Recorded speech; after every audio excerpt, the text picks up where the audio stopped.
I'm really scared right now, but I have to. At age 13, my mother knew I wasn't straight. She didn't understand, but she had so much to say. She sat me on the couch, looked me straight in my face and said, "You'll burn in hell or probably die of AIDS."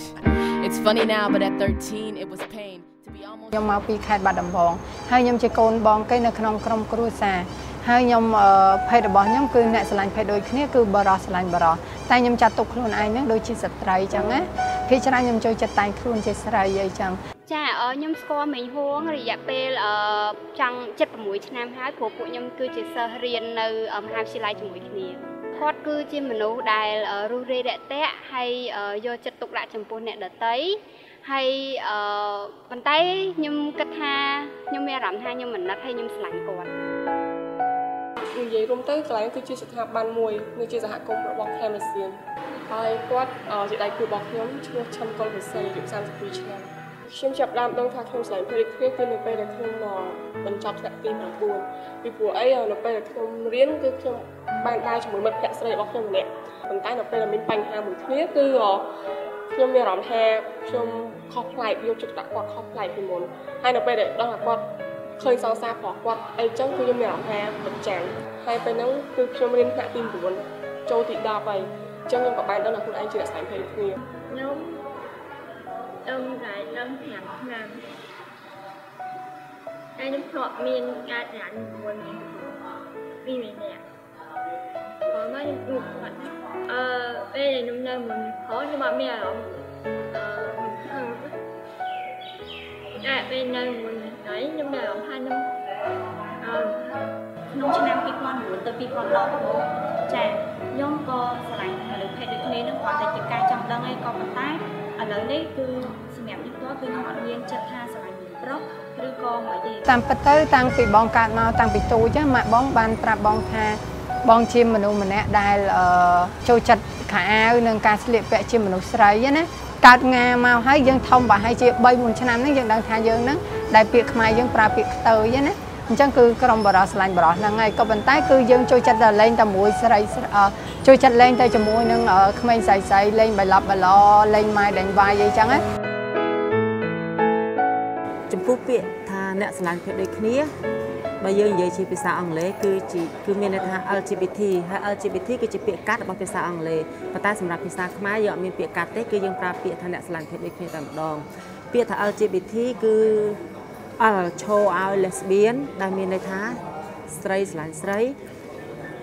gay man គឺតំណាងឲ្យប្រុសស្រឡាញ់ប្រុស B គឺ bisexual តំណាងឲ្យអ្នកដែលស្រឡាញ់ទាំងពីរភេទឬក៏អ្នកដែលរួមភេទជាមួយបុរសផងស្ត្រីផងT គឺឈរឲ្យពាក្យថា transgender គឺមានន័យថាអ្នកប្ដូរ gender ខ្មែរយើងគឺសួរពាក្យថាខ្ទើយដែលនិយាយពាក្យថាខ្ទើយណាតាមពិតពាក្យថាខ្ទើយមួយម៉ាត់ហ្នឹងគឺវាចាញ់មកតាំងពីយូរលង់មកហើយវាមិនមែនទៅតកើតពីឥឡូវទេអញ្ចឹងគឺកត្តាធម្មជាតិបង្កើតមកអញ្ចឹងដោយអ្នកខ្លះគេនិយាយថាវាខុសធម្មជាតិនៅពេលដែលអ្នកឯងស្រឡាញ់ភេទដូចគ្នាហេតុអីបានយើងដឹងថាធម្មជាតិបង្កើតមកឲ្យមានមនុស្សនឹងបរិសុទ្ធនិងស្ត្រី Noអរម៉ូនគឺមានន័យថាគឺអារម្មណ៍ប្រជាមកខួរក្បាលយើងធ្វើឲ្យការគិតយើងហ្នឹងគឺលក្ខណៈមួយគឺដូចមនុស្សស្រីមកគឺដូចមនុស្សស្រីគឺអារម្មណ៍យើងគឺយើងស្រឡាញ់បរិសុទ្ធហើយស្ត្រីស្រឡាញ់ស្ត្រីក៏ដូចគ្នាដែរគឺគាត់មានអារម្មណ៍អញ្ចឹងដូចគ្នាគឺគាត់អត់ស្រឡាញ់បរិសុទ្ធទេគឺគាត់ស្រឡាញ់ស្ត្រីអញ្ចឹងគាត់មានអារម្មណ៍ខ្លួនឯងដូចជាបរិសុទ្ធចឹងបើយើងនិយាយពីផលលំបាកផ្សេងៗរបស់មនុស្សក្នុងសង្គមសូម្បីតែមនុស្សទូទៅជាមនុស្សប្រុសឬក៏មនុស្សស្រីក៏ពួកគេជួបបញ្ហាដែរនៅពេលដែលពួកគេទាំងអស់ហ្នឹងសម្លឹងទៅលើក្រុមអ្នកស្រឡាញ់ភេទដូចគ្នាហាក់ដូចជាប្លែកសម្រាប់ពួកគេហើយធ្វើឲ្យអារម្មណ៍ក្នុងចិត្តពួកគេពិបាកទទួលស្គាល់អ្នកដែលរើបំរាស់ខាងគេជាមួយខ្ញុំគឺម៉ាក់របស់ខ្ញុំគឺម៉ាក់ខ្ញុំបានធ្វើរឿងមួយចំនួនដែលបានសម្រាប់គាត់គិតថាគាត់ take care កូនគាត់ចង់ឲ្យកូនគាត់ល្អប៉ុន្តែបើយើងជាខ្ញុំជាអ្នកទទួលរងគឺខ្ញុំគិតថាវាជាអំពើហិង្សាផ្លូវចិត្តពីព្រោះគាត់បានឆែកឆេររបស់ខ្ញុំហើយយកសម្លៀកបំពាក់ខ្ញុំទៅទុកហើយក៏គាត់បានចង់និយាយរួមទៅគាត់និយាយស្ដីដែរគាត់និយាយពាក្យអាសរោះមួយចំនួនដែរគាត់គិតថាហេតុអីយើងមានប្រដាប់ភេទស្រីហើយយើងទៅស្រឡាញ់ស្រីនេះឯងហើយក៏គាត់បានឲ្យជំរឿនខ្ញុំពីរប្រសិនបើជាខ្ញុំជឿរើសយកដៃគូរបស់ខ្ញុំគឺខ្ញុំនឹងអត់ត្រូវយកអត់មានគាត់ទេត្រូវសម្លាប់គាត់ចោលហើយ តាមពិតទៅបងប្រុសខ្ញុំគាត់មិនចាំបាច់ប្រាប់ថាគាត់នឹងភេទទី3ឬក៏បរិសុទ្ធស្រឡាញ់បរិសុទ្ធដូចគ្នាណាគឺខ្ញុំដឹងថាគាត់នឹងជាបរិសុទ្ធស្រឡាញ់បរិសុទ្ធដូចគ្នាក៏ប៉ុន្តែគឺគាត់កន្លងមកអត់ដែលស្លៀកពាក់តុបតែងខ្លួនជាស្រីអីចឹងទេដើមដំបូងឡើយគឺបងអត់អាចទទួលយកបានទោះបីវានិយាយចឹងក៏ដោយក៏បងរើសអើងស្ដីឲ្យថាអញខ្មាស់គេបានឯងបានបងជាឯងធ្វើខ្លួនជាធម្មតាដែរតែខ្លួនស្រីអញខ្មាស់គេអញទៅណាគេមើលអញនិយាយដើមអញបងខ្ទើយអីចឹងណាអញ្ចឹងពេលហ្នឹងគឺខ្ញុំមានការរើសអើងទៅលើបងប្រុសខ្ញុំហើយខ្ញុំអត់ត្រូវគ្នាមួយគាត់ទេពេលហ្នឹងគ្រួសារខ្ញុំគាត់អត់រើសអើងទេកុំគាត់ដឹងថាកូនហ្នឹងគឺជាអ្នកស្រឡាញ់ភេទដូចគ្នាក៏ប៉ុន្តែគឺគាត់តែងតែចង់ឲ្យអត់ចង់ឲ្យយើងតែងខ្លួនជាមនុស្សស្រីមូលហេតុដែលបងសម្រេចចិត្តថាបងស្លៀកសម្លៀកបំពាក់ជាមនុស្សស្រីគឺដោយសារតែបងយល់ដឹងពីសិទ្ធិសេរីភាពគឺមិនមែនមកប្រហែលជាមកពីមិត្តភ័ក្តិដែរដោយសារនៅក្នុងថ្នាក់ខ្ញុំគឺចម្លែកបន្តិចគឺមានអ្នកស្រឡាញ់ភេទដូចគ្នាហ្នឹងទៅ4-5 នាក់ណោះពេលអញ្ចឹងទៅធ្វើឲ្យយើងហ្នឹងកាន់តែមានភាពកក់ក្ដៅថាពួកគាត់ក៏មានសិទ្ធិសេរីភាពយើងក៏មានសិទ្ធិសេរីភាពជាពិសេសអ្វីដែល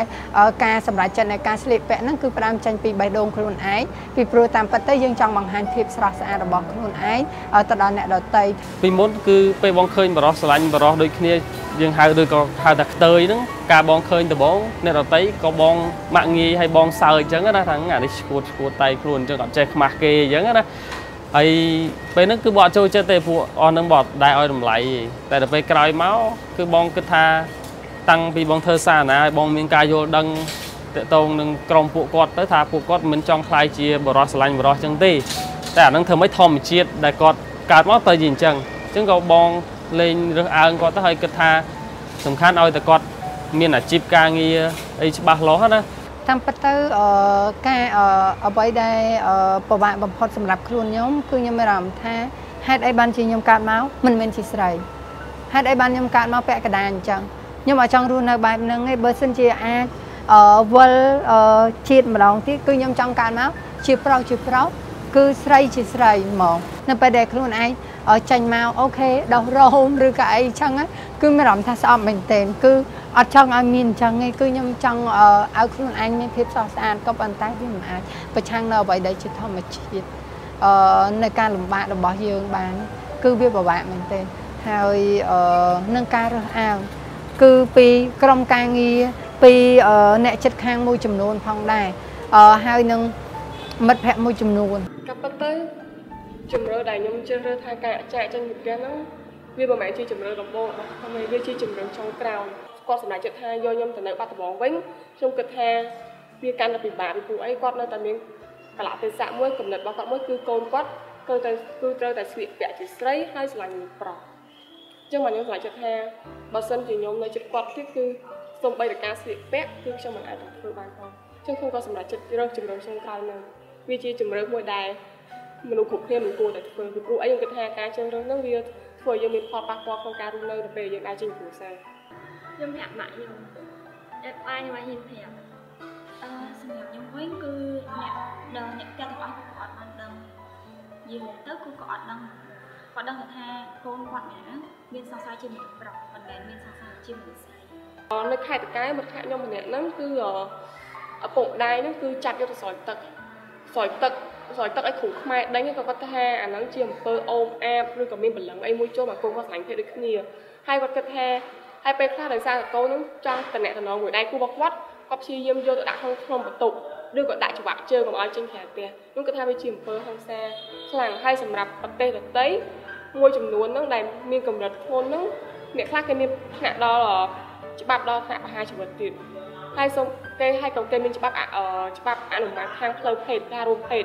ហាមរួមភេទតាមមាត់ហាមរួមភេទតាមរង្គូលជាដើមហ្នឹងឬលក្ខណៈជាបរិសុទ្ធស្អីបរិសុទ្ធចឹងបើសិនជាគេដឹងគឺគេនឹងចាប់ដាក់ទោសម្ដង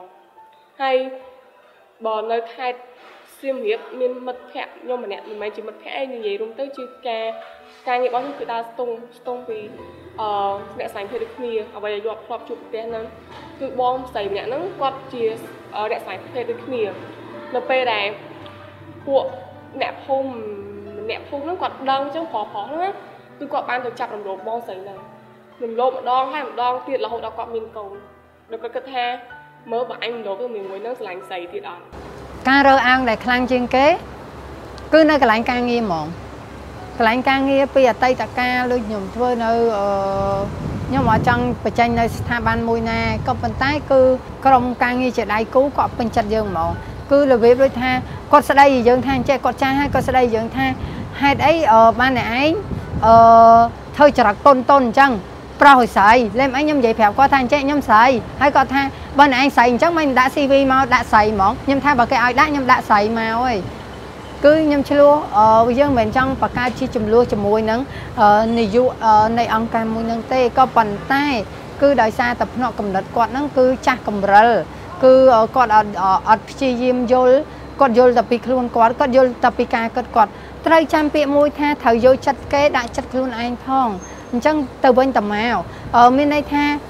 ហេតុអីបានអ្នកឯងរើអាងខ្ញុំមានធ្វើអីឲ្យអ្នកឈឺចាប់អត់បើខ្ញុំតែងស្រីទៅប្រជាជននៅក្នុងស្រុកខ្មែរត្រូវបានស្លាប់ទាំងអស់ជាកំហុសខ្ញុំជាមនុស្សចាប់ផ្ដើមខុសប៉ុន្តែវាមិនមែនទេវាមិនមែនជាការប៉ັດហើយអញ្ចឹងការរើអាងដែលបងទទួល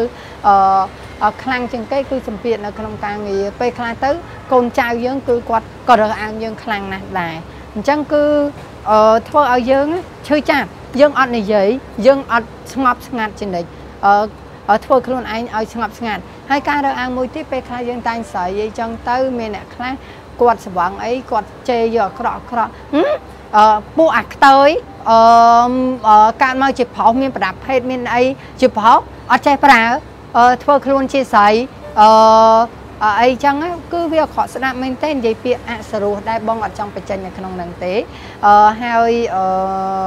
អ្វីដែលបងអញនិយាយបានគឺគាត់គប់កដងទឹកសោតអីចឹងទៅក៏តែវាតិចតួចវាមិនធ្ងន់ធ្ងរសម្រាប់បងទេខ្ញុំឈ្មោះសាវណ្ណរ័ន្ទបានធ្វើការជាមួយបងមេងហួរហ្នឹងរយៈពេលប្រហែលជា74ខែខ្ញុំគិតថាអត់អីទេសម្រាប់ប្រភេទចង់និយាយថាប្រភេទមនុស្សដូចគាត់អញ្ចឹង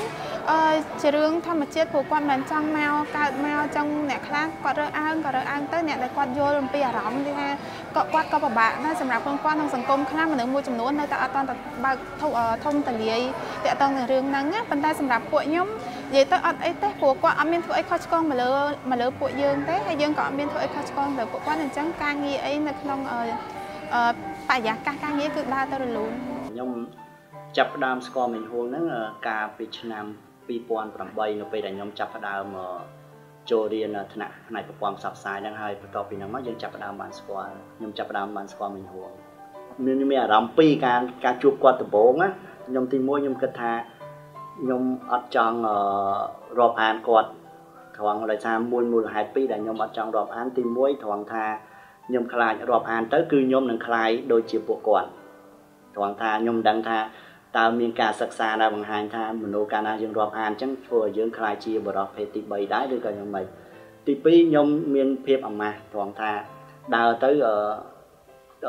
គេសើចយើងគេថាមកយើងដើរអញ្ចឹងហើយគេប្រកាសថាម្នាក់ហ្នឹងយ៉ាងហោចណាស់ក៏ស្ថិតនៅក្នុងក្រុមហ្នឹងដែរសម្រាប់ខ្ញុំមានអារម្មណ៍ចម្លែកប៉ុន្តែដល់ពេលយូរទៅខ្ញុំគិតថាហ្នឹងជាចំណងចិត្តរបស់គាត់ក្នុងនាមគាត់ជាភេទទី3ធម្មតាយើងនិយាយថាភេទទី3បើសិនបើគាត់ជាប្រុសគាត់ប្រកាសជាស្រឡាញ់ភាពជាស្រីហើយអញ្ចឹង